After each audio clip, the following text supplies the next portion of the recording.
एक road accident हो गया था, उसके बाद से सारे प्रोग्राम मैंने मेरे कैंसिल कर दिए थे। आज का प्रोग्राम भी आखिर तक ऐसा ही था कि आऊँ नहीं आऊँ, लेकिन जिस तरह से मोमिन समाज के साथ ताल्लुकात हैं और आसपास के गांव में लगातार आना होता है, तो अहमदाबाद के 2 और प्रोग्राम थे वो कैंसिल करके आज आपके सामने मुखालिफ हूँ।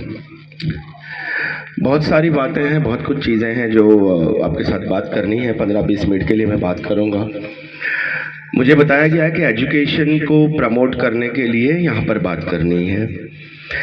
मोमिन समाज के ज़्यादातर गाँव से काफ़ी वाकिफ़ हूँ और कई बार ये बात कह चुका हूँ, कई बार बहुत नाराज़गियाँ भी ली हैं मैंने, लेकिन फिर से यही कहूँगा कि दीन पे हमारा जो ज़ोर है बहुत बेहतरीन है और होना भी चाहिए। इंशाअल्लाह हम सब के लिए जो है वो दीन जो है वो हमारा पहली प्रायोरिटी होनी चाहिए और हमेशा रहेगी वो। अगर कोई ये कह रहा है कि आप वहाँ से थोड़े भी एक पॉइंट भी हट जाओ तो वो झूठ बोल रहा है। लेकिन आज का दौर, आज का ज़माना जो है ना, वो ज़रूरी है कि दीन के बाद जो है वो हम एजुकेशन को भी उतना ही इम्पोर्टेंट दें, अगर हम ज़माने के साथ में चलना है, इस दौर में अगर हमको आगे चलना है। तो मैं जब यहाँ पे आ रहा था तो मैंने देखा बहुत सारे लोग बाहर खड़े हुए थे। मेरे आने के बाद एक रिक्वेस्ट की गई कि जितने भी लोग बाहर खड़े हुए हैं वो आके अंदर बैठ जाएं। और मैंने जब उस वक्त नज़र किया तो मुझे बड़ी सरप्राइज़ वाली बात ये लगी कि कुछ आधे लोग थे वो अंदर आ गए, आधे लोग वहाँ से हट के सीधे छोड़ के, जगह छोड़ के ही चले गए। मतलब ये बात बहुत छोटी छोटी ऑब्जर्वेशन है जो ये बात जाहिर करती है कि हमारा एजुकेशन में इंटरेस्ट है ही नहीं। हम बिल्कुल, ऐसा लग रहा है कि यहाँ पे इतना माशाल्लाह इतना अच्छा ऑर्गेनाइज किया गया है, तो हम आए हैं कि चलो भाई गाम में एक प्रसंग है तो जरूर पढ़े, ત્યાં भी हाजिरी आप भी पढ़े। मेरा फिर से रिक्वेस्ट है कि मेरी बात को कहीं गलत मत समझिएगा। मैं कहीं पे भी ये मतलब नहीं है, ना कहीं कहूँगा, ना कहना चाहिए कि दीन का तवज्जो कम होना चाहिए, लेकिन जितना हमारा फोकस है उसमें थोड़ा आधा भी जो है वो एजुकेशन पे देना बड़ा ज़रूरी है। पास का ये गांव है, 2 साल पहले इसी तरह का कोई बड़ा प्रोग्राम था, वहाँ पे गया था। गांव का नाम नहीं ले रहा, सिद्धपुर के आसपास का गांव है। ऑर्गेनाइजर्स ने मुझे बताया, मुझे बोला कि मुगल साहब અમારે જો નવી મસ્જિદ બનાવી હોય ને તો 2 કલાકમાં 2 કરોડ રૂપિયા ભેગા થઈ જાય, પણ સ્કૂલમાં 200 રૂપિયા ફી છે, એમાં 40% છોકરાઓની जी બાકી છે। 200 રૂપિયા ફી નથી આવતી हमारी पास से। तो ये चीज़ दिखा रही है कि अल्लाह ने हमको दिया तो है, बहुत अल्लाह ने नवाजा है हमको, लेकिन हमारा इंटरेस्ट नहीं है ना। एक अंग्रेजी में 3 बड़े अच्छे वर्ड है, मैं तर्जुमा करके बताऊंगा।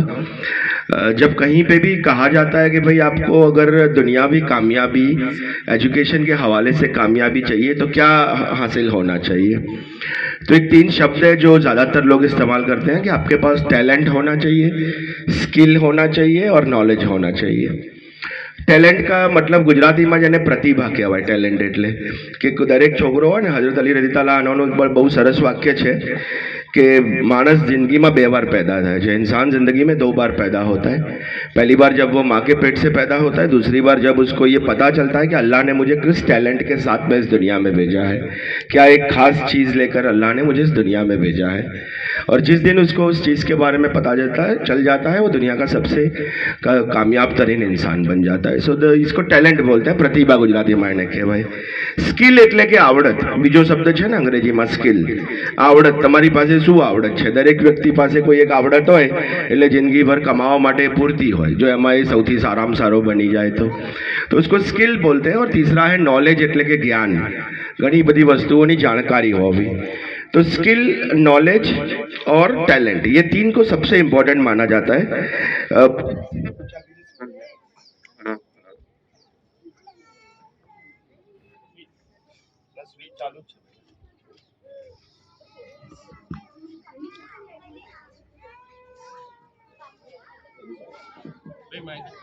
माइक बंद हो गई।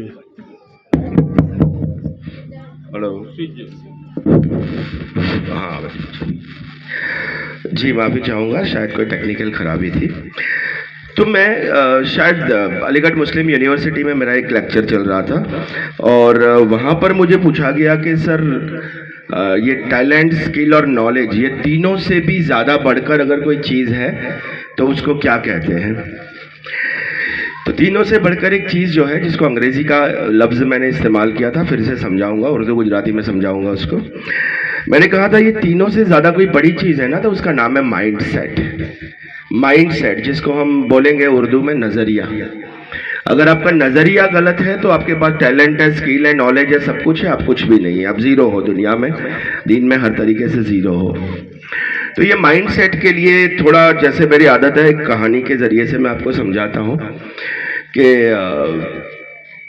आपने अलादीन का नाम सुना होगा। अलादीन का एक जिन होता है, बहुत बच्चों की कहानियों में आता था कि एक चिराग है, आप उस चिराग को रगड़ोगे तो उसमें से एक बड़ा सा जिन निकलेगा और वो आपको बोलेगा क्या हुक्म है मेरे आका, आप जो भी मांगोगे वो आपको दे देगा, लेकिन वो एक दिन में आप एक ही चीज़ मांग सकते हो। तो एक बार किसी बंदे को उस अलादीन का जिन मिल जाता है, वो चिराग मिल जाता है उसको, वो बड़ा खुश होता है, उसने भी कहानी सुनी होती है। वो घर जाता है, सीधा चिराग रगड़ता है, उसमें से एक बहुत बड़ा जिन निकलता है, क्या हुक्म है मेरे आका। ये बंदे को पता है कि भाई इसको तो कुछ भी मांगो सब मुराद ये पूरी करता है। तो पहले दिन बोलता है यार मुझे 10 करोड़ रुपया चाहिए। जिन बोलता है भाई थोड़ा ज़्यादा हो गया यार, इतना ज़्यादा तो मैं नहीं दे सकता, कुछ और मांग ले। लेकिन आज की तो विश पूरी होगी, अब कल मांगना। अब दूसरे दिन वो बोलता है कि भाई मुझे बहुत बड़ा बंगला चाहिए। ये बोलता है भाई मेरे पास बंगला होता तो मैं खुद थोड़ी चिराग में रहता, तो ये तो हो नहीं सकता। फिर तीसरे दिन कुछ और बड़ी चीज़ मांगता है, फिर मना करता है। फिर ये बंदा बड़ा थक जाता है, बोल रहा है यार मैंने तो कहानियों में सुना था कि तेरे से जो भी मांगो तो हर चीज़ देता है, बड़ी बड़ी चीज़ देता है, तो क्यों ऐसा है, गलत सुना था क्या मैंने। जिन बोलता है नहीं नहीं बेटा तूने बिल्कुल गलत नहीं सुना, एकदम सही बात है, मैं भी ऐसा ही था, मैं बड़ी बड़ी चीज़ें देता था, लेकिन पिछले 20 साल से मैं जिस मालिक के पास था ना, उसने कभी कोई बड़ी चीज़ मुझसे मांगी ही नहीं। वो हमेशा मेरे को बोलता था कि जा दुकान से अंडे लेके आ जा, जा बच्चों को स्कूल छोड़ के आ जा, जा मेरा स्कूटर रिपेयर कर दे। तो ये 20 साल में मेरी जो आदतें थी ना बड़ी बड़ी चीज़ें देने की, जो अल्लाह ने मुझे सलाहियत दी थी, वो सारी ख़त्म हो गई। अब मेरी जो आदतें हैं बड़ी छोटी हो गई है। तू मेरे को बोल दुकान के शक्कर लेके आ, मैं भाग के लेके आता हूँ। तो बस यही मेरा रहा है। तो ये होता है हमारा नज़रिया। देखिए अल्लाह ने हमको जो दिमाग दिया है ना, अब देखिए कुरान में अल्लाह फरमाता है कि मैंने इस दुनिया में जितने भी जिंदा लोगों को पैदा किया, इंसान मेरी बेहतरीन मखलूक है, अशरफुल मखलूकात हमको कहा गया है। अब अल्लाह ने हमको इतना आला दर्जे का कहा गया है, अगर हम कंपेयर करेंगे तो हाथी तो हमसे ज़्यादा ताकतवर है, चीता हमसे तेज़ है, जिराफ हमसे ज़्यादा हाइट वाला है। तो फिर अल्लाह ने हमको बेहतरीन क्यों कहा है? क्योंकि हमको दिमाग दिया गया है। तो ये जो दिमाग का पावर है ना, ये इसकी सोच जो है वो बहुत ज़्यादा बड़ी है, लेकिन हमने इसको बहुत लिमिटेड, बहुत छोटा बना दिया है। हमारा जो नज़रिया है ना वो बड़ा गलत हो गया है। मैं फिर से कहानी के ज़रिए समझाता हूँ। मेरी बात जो मैं आपको एक माइंड सेट करके वर्ड बोला था, उसको करेक्ट कैसा किया जाए, उसी पे ये समझाने की थोड़ी बहुत कोशिश कर रहा हूँ। वो है ना कि एक बंदा होता है, इसकी आंख में कुछ प्रॉब्लम हो जाता है, उसकी आंखें दुखने लगती है, वो जाता है डॉक्टर के पास, डॉक्टर सारे चेकअप करता है, फिर बोलता है कि सर आपकी आंख में कलर को लेके एक प्रॉब्लम है। प्रॉब्लम ये है कि आप सिर्फ ग्रीन कलर देख सकते हो, ग्रीन के अलावा और कोई भी कलर आप देखोगे ना तो आपकी आंखें दर्द करने लगेगी। अब बंदा तो बड़ा पैसे वाला है, घर पे आके सबसे पहले पूरा अपना घर की दीवारें ग्रीन करवा देता है, अपने बर्तन ग्रीन कर देता है, सारे कपड़े, बच्चों के कपड़े सब ग्रीन ग्रीन ग्रीन कलर हो जाता है। डॉक्टर के पास जाता है, डॉक्टर को पूछता है भाई सब ठीक है, सेहत अभी आपकी? बोलता है सर ठीक तो है लेकिन महंगा हो गया थोड़ा बहुत, इतना सारा घर, ऑफिस, बच्चे, बीवी सब कुछ ग्रीन करने में 40-50 लाख का खर्चा हो गया। डॉक्टर बोल रहा है भाई क्या ज़रूरत थी ये सब करने की? डॉक्टर अपने ड्रॉवर में से हाथ डाल के एक 20 रुपये का चश्मा निकालता है, बोले बेटा ये पहन ले, पूरी दुनिया ग्रीन दिखेगी तेरे को। तो इसको बोलता है सर नज़र को चेंज करना। आप नज़र बदलिए, नज़रिया अपने आप बदल जाएगा, है ना। अगर आपके पाँव में कांटे लगते हैं तो आप पूरे शहर में तो कालीन नहीं बिछा सकते, लेकिन पाँव में जूते पहन सकते हो, अपने आप कांटे चुभना बंद हो जाएगा। तो हमारा मसला सबसे पहले ये है ना कि एजुकेशन को लेकर हमारा जो नज़रिया है ना उसको चेंज करना बड़ा ज़रूरी है। अल्लाह के नबी मोहम्मद सल्लल्लाहु अलैहि वसल्लम जब मदीना छोड़कर मक्का जाते हैं, हिजरत करते हैं, सॉरी मक्का छोड़कर जब मदीना की तरफ हिजरत करते हैं, हिजरत के बाद जो सबसे पहली जंग लड़ी जाती है आप सब जानते हैं, जंग बदर। बदर के कुओं के लिए जो जंग लड़ी गई, इस्लाम की जो फौज थी छोटी सी, उसकी फतेह हुई इसमें, है ना। 313 लोगों की जीत हुई उसमें। मक्का की जो अबू सुफियान की फौज थी उसके सामने इनकी जीत हुई। सुफियान खुद तो आए नहीं था, आप जानते होंगे, उनके जो साले हैं अतबा, उनको भेजा गया था उसमें। अब जब जंग खत्म हुई तो मक्का के बहुत सारे लोग थे, उनको मुसलमानों ने पकड़ लिया था, जिसको युद्ध कैदी कहा जाता था। वहाँ उस वक्त रिवाज क्या था कि अगर आपको उनको छुड़वाना है तो उनको छुड़वाने के लिए उनके घर वाले जो है वो गहने लेकर आएंगे, उस टाइम का जो पैसा था रियाल वगैरह वो लेके आएंगे, तब जाके एक खास पैसों के सामने उनको छोड़ा जाता था। ये उस वक्त के नियम थे युद्ध के। अल्लाह के नबी मोहम्मद सल्लल्लाहु अलैहि वसल्लम ने पहली बार उन नियमों को चेंज किया। उन्होंने कहा कि भाई मक्का का एक एक कैदी जो जो पढ़ा लिखा है वो 10-10 मुसलमानों को पढ़ाएगा और उनको आज़ाद कर दिया जाएगा। याद कीजिए वो पूरा वाकया। वहाँ से इल्म की जो अहमियत है वो समझना हमारे लिए बड़ा आसान हो जाता है कि इल्म की अहमियत शुरू कहाँ से होती है। वहाँ पे हर मक्का का बंदा जो जो पढ़ा लिखा था उसने मुसलमानों को पढ़ना लिखा सिखाया, उनको बगैर सोना, बगैर गहने, बगैर रियाल दिए हुए वहाँ से आज़ाद कर दिया गया। तो बहुत सारे वाक्य हैं। अब जहाँ पे मैं नज़र और नज़रिए की बात कर रहा हूँ, एक और कहानी मुझे यहाँ पर याद आ रही है कि हम लोग, एक चीज़ बड़ी आम है खास करके मोमिन समाज में मैं देखता हूँ। खैर नज़रिए के मेरे पास बहुत एग्जाम्पल है। एक एग्जाम्पल मुझे याद आ रहा है, मैं कल या परसों, ये यहाँ पे मकतबा आपके पास में है, मकतबा में अभी ट्रेड फेयर चल रहा है। आप लोगों को अगर जितने लोग आसपास के लोगों ने विजिट किया हो पता होगा, वहाँ पे ट्रेड फेयर चल रहा है। वहाँ ट्रेड फेयर में सारी दुकानें हैं ना, बहुत सारी दुकानें लगी हुई है। वहाँ पे अपने सिया जाफरी समाज की भी दुकानें हैं, हमारे मोमिन समाज की, सुन्नी मोमिन समाज की भी दुकानें हैं। तो मैं ऑब्जर्व कर रहा था अच्छे से कि ये अलग अलग दुकानें किस किस चीज़ की है। तो मैंने देखा कि भाई सिया जाफरी समाज की जितनी दुकानें हैं, कोई वेब डेवलपमेंट कर रहा है, किसी की मैन्युफैक्चरिंग फैक्ट्री है, कोई होम डेकोर के शोरूम्स लगा रहा है, कोई नए नए प्रोडक्शंस है जीआईडीसी वगैरह में, वहाँ के अलग अलग बड़े बड़े ब्रांड लगे हुए हैं। उसके सामने में हमारे सुन्नी समाज की दुकानें भी देख रहा था। कोई बुरखा बेच रहा था, कोई इत्तर बेच रहा था, तो कोई जो है वो चिकन दाना और चिकन लॉलीपॉप बेच रहा था। तो यहाँ से आप देखिए एजुकेशन का डिफरेंस समझ में आता है ना। अब एग्जाम्पल मैं आपको इसी में भी दूं तो ऐसा है कि दुनिया जो है ना वो बुलेट ट्रेन में भाग रही है, हम अभी भी लोकल ट्रेन के प्लेटफॉर्म पे बैठे हुए हैं। हमने अभी तक स्पीड पकड़ी ही नहीं है, हम अभी वही पुरानी चीज़ों के साथ में डटे हुए हैं। मेरी एक बात याद रखना, ज़माना जैसे आगे बढ़ता है ना, वही कौमें तरक्की करती है जो ज़माने की स्पीड को पकड़ती है, ज़माने के साथ में चलती है। आप मान लो दुनिया के सबसे अच्छे तलवार चलाने वाले हो सकते हैं, आप अकबर बादशाह की फौज में आपसे बेहतर कोई तलवार नहीं जानता, लेकिन 2023 में तलवार का दौर नहीं है। आप तलवार लेकर बॉर्डर पे जाओगे, एक देसी बंदूक से भी आप जो है वहाँ ख़त्म हो जाओगे, क्योंकि आपका जो स्किल है ना वो पुराना हो चुका है। आप जो जानते हो वो बहुत पुरानी चीज़ें हो चुकी है। फिर से बोल रहा हूँ, नए ज़माने में अगर टिकना है तो नए ज़माने के दौर की तरह आपको सीखना पड़ेगा, आपके बच्चों को सिखाना पड़ेगा। वो एक बड़ा पॉपुलर कहानी है कि कलकत्ता में एक सर्कस चल रहा था। अब वो सर्कस जो है वो बंद होने को है, ज़्यादा चल नहीं रहा, तो डिसाइड होता है कि भाई सर्कस में जितने इंसान हैं उनको कहीं और नौकरी दे देते हैं। अब इंसानों को तो नौकरी देगी, लेकिन जानवर बहुत सारे होते हैं, उसमें 4 शेर होते हैं। भाई शेरों का क्या किया जाए? तो कोई भला आदमी बोलता है यार उनका तो घर जंगल है, उनको जंगल में छोड़ देते हैं। 4 शेरों को, सर्कस के शेर होता है, जंगल में छोड़ दिया जाता है, उनकी बॉडी पे ट्रैकर लगा दिया जाता है। 15 दिन बाद हम देखेंगे कि कितने मज़े कर रहे हैं। 15 दिन बाद जाके चेक करते हैं, वो 4 शेरों को जंगल के शिकारी कुत्ते खा चुके होते हैं। शिकारी कुत्ते शेर का शिकार करते हैं। सोचिए, कहानी खत्म। क्यों ऐसा हुआ? सिंपल सोचिए, क्योंकि जो शेर थे ना वो सर्कस के शेर थे।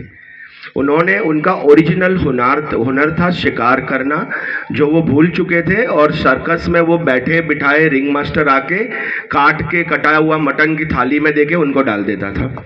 वो बंदा कटा हुआ मटन खा रहा था, उसकी हालत ये थी कि उसकी पूंछ बाहर रह गई, तो छोटे बच्चे उस शेर की पूंछ के साथ खेलते थे। तो शेर का ओरिजिनल हुनर शिकार करना वो भूल गया, वो जंगल में निकला, कुत्तों ने उसका शिकार कर लिया। आज के दौर का ओरिजिनल हुनर जो है ना वो एजुकेशन है। आपके बच्चे जो है वो इंसान के बच्चे हैं, वो दुनिया की बेहतरीन मखलूक के बच्चे हैं, लेकिन अगर वो बाहर जाएंगे, उनको अगर शिकार करना यानी कि एजुकेशन नहीं सिखाया, तो इतनी सारी दुनिया में कंपटीशन है कि कौन से कुत्ते कब फाड़ के खा जाएंगे हमको समझ में नहीं आएगा। तो याद रखिएगा, अगर आप अपने बच्चों को सोने के चम्मच में भी खाना खिला रहे हैं ना, तो वो कोई काम का नहीं जब तक आपने उसको दुनिया का हुनर जो है यानी कि एजुकेशन नहीं सिखाया। वो सरवाइव कंपटीशन में सरवाइव नहीं कर पाएगा। आप देखिए, आप बाहर जाइए, बड़े शहरों की स्कूल में बच्चों को देखिए, उनके लेवल को देखिए। हमको थोड़ी देर सोचना पड़ता है कि यार इनके सामने हमारे बच्चे कैसे टिक पाएंगे। हमें वो रेज, वो स्टैंडर्ड, वो उठाना पड़ेगा, वो स्टैंडर्ड। और वो स्टैंडर्ड कहाँ से उठेगा? शुरुआत होगी आपकी स्कूल से। अब कोई भी जो स्कूल है ना, बड़ा आसानी से सोचिएगा, कोई भी स्कूल जो है उसमें बेहतर एजुकेशन कब मिल सकता है? किसी भी स्कूल में बेहतर एजुकेशन के लिए किस चीज़ की ज़रूरत है? मैं आपको बताता हूँ, दुनिया का जो सबसे अच्छा एजुकेशन माना जाता है ना देश, उसका नाम है फिनलैंड। फिनलैंड में दुनिया का सबसे बेहतर एजुकेशन है। वहाँ पे टीचर की लाइसेंस होती है, तो आपको लाइसेंस लेना पड़ेगा। जैसे आपको पड़ता है गाड़ी चलाने के लिए लाइसेंस लेता है, और उनके लाइसेंस पैरामीटर्स है वहाँ पे टीचर बनने के लिए। आपको टीचर बनना तो बड़ा हार्ड टेस्ट है। मेरे को पूछ गया कि सर टीचर बनने के टेस्ट बन के आसान क्यों? तो बड़ा अच्छा जवाब दिया, कहा कि अगर एक बंदे के पास अगर का लाइसेंस लगा तो वो लोगों को देगा, लेकिन गलत टीचर के पास लाइसेंस लग गया पूरे मुहल्ले को देगा, पूरे देश को कम कर देगा। पहली समझिए मैं क्या कहना चाहता हूँ। अगर आपके जो टीचर बनना बहुत जरूरी है। आप टीचर जो इनका होगा उतना होगा, उतना अच्छे से होगा। और मिलेंगे पास के पास टीचर बेहतरीन है, लेकिन को ट्रेनिंग की जरूरत है। उतना और खाने के लिए और अमेरिका को बहुत ज्यादा गिना जाता है, क्योंकि वो डेवलपमेंट खुद पे अच्छे पे अच्छे के लिए करने के लिए वहाँ पे कंसेप्ट नहीं है। हम ट्रेनिंग लेते, हम सीखते नहीं, ग्रो नहीं करते। तो सबसे इम्पोर्टेंट मैं आपसे कहना चाहता हूँ कि अगर आप बच्चों को बेहतरीन एजुकेशन मिले, आपकी के टीचर्स जो है उनके स्टैंडर्ड बढ़ाइए, उनके लेवल बढ़ाइए, उनकी ट्रेनिंग बढ़ाइए। और के अगर इससे काम है तो वो पैसा है। हम में ये नहीं सकते टीचर को जो डॉक्टर इंजीनियर बना देंगे। का पेट होता है, हर का घर होता है, सब किसी को अपना हो। तो सबसे पहली चीज कुछ पता नहीं है स्कूल है रहा है क्या है। मेरा आपसे रिक्वेस्ट है कि इंफ्रास्ट्रक्चर ये दो चीज पे से ज्यादा एजुकेशन लेवल बढ़ाना चाहते हो। देखिए हम ना उन का में और बात को भी बार उठा आया हूँ।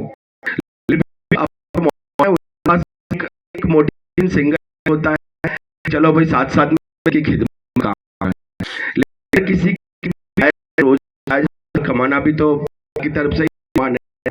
तो जो काम कर हलाल रोजी कर रहे हैं, तो लिए भी हम उतना करेंगे उतना ज्यादा वो आप बच्चों को ट्रीट करेंगे। मैं बोल रहा हूँ कि ऐसा नहीं है कि अब हो रहा है, लेकिन हर किसी लिए होता है।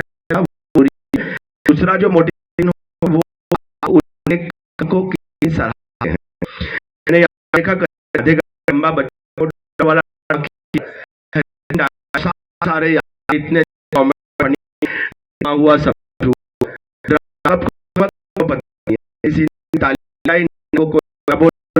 कोई अप्रिशिएशन का सिस्टम नहीं, कोई कितना बोले हम आप देखिए ना, आपको जो उनको लोग अपना संभाल, आप घर में खाना बना में उठ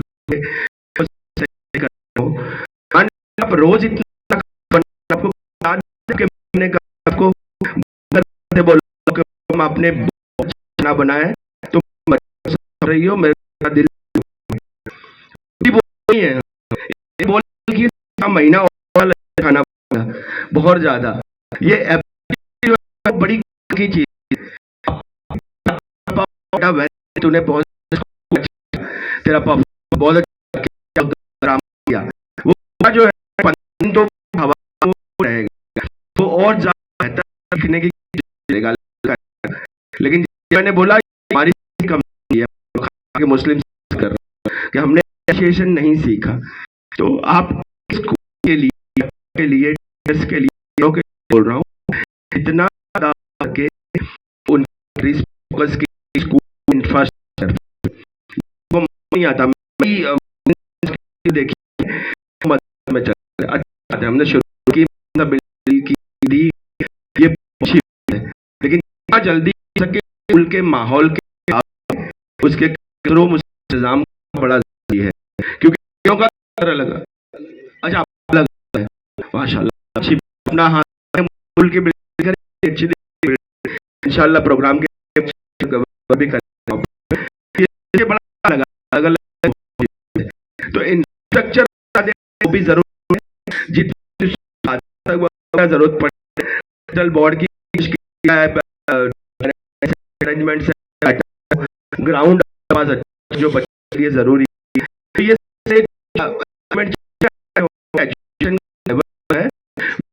अच्छा जहाँ टीचर ट्रेनिंग चालू का मैंने 8 ट्रेन किए हैं अभी तक उत्तर गुजरात के, जहाँ तरह से अपने आएंगे लेकिन सब कुछ जब आप मोटिव होता है नहीं निकला, वह मशहूर था कि वो पानी कार खड़ा है, तब पानी लेता है पीछे बच्चे लिए भाग इसकी स्पीड है ना, लेकिन पे क्या भाग रहा है उसको 10 मतलब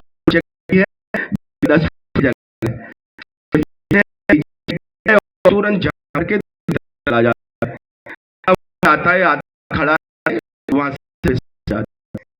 तो ताकत ज्यादा, लेकिन किया क्योंकि हिरन का मकसद नहीं जानना, अगर मैंने जंप नहीं किया और चीज मकसद भरना तो ये था कि छूट बात हमको कर लूंगा, इतना बड़ा मकसद जंप लगाओगे आपका मकसद बड़ा उतनी कामयाबी आप हासिल करोगे। तो कोई चीजें इंशाल्लाह अलग स्पीच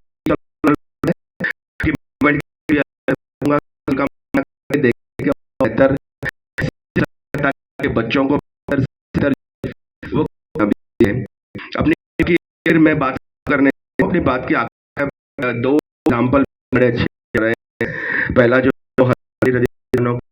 वाले है, मैंने जिंदगी में इतने मैं पर भी गया जो खा के हमारे जैन हमारे मर्द लोग कॉमन आपको अपने कारोबार अपनी जिंदगी में अगर कभी है तो एक बड़ी तमाम जो लोग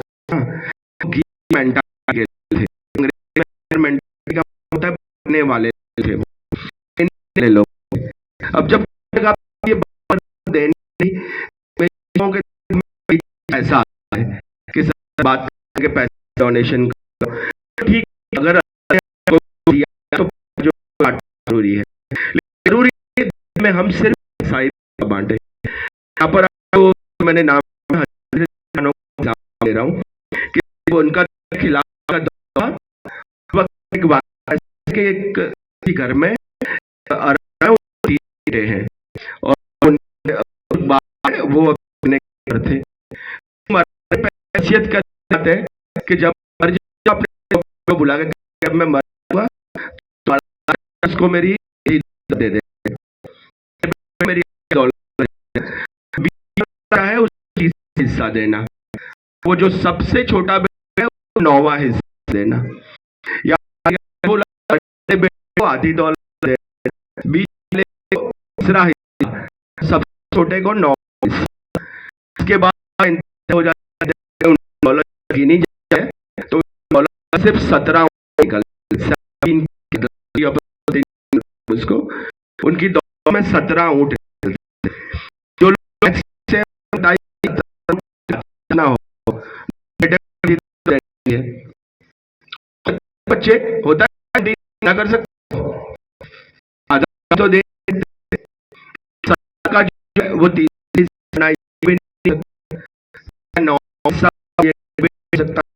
सबसे तीनों का जो होता है क्या जो है वो हजरत अली रज़ी अल्लाह बात है कि हम मसला हल करके आप भाई अपने साथ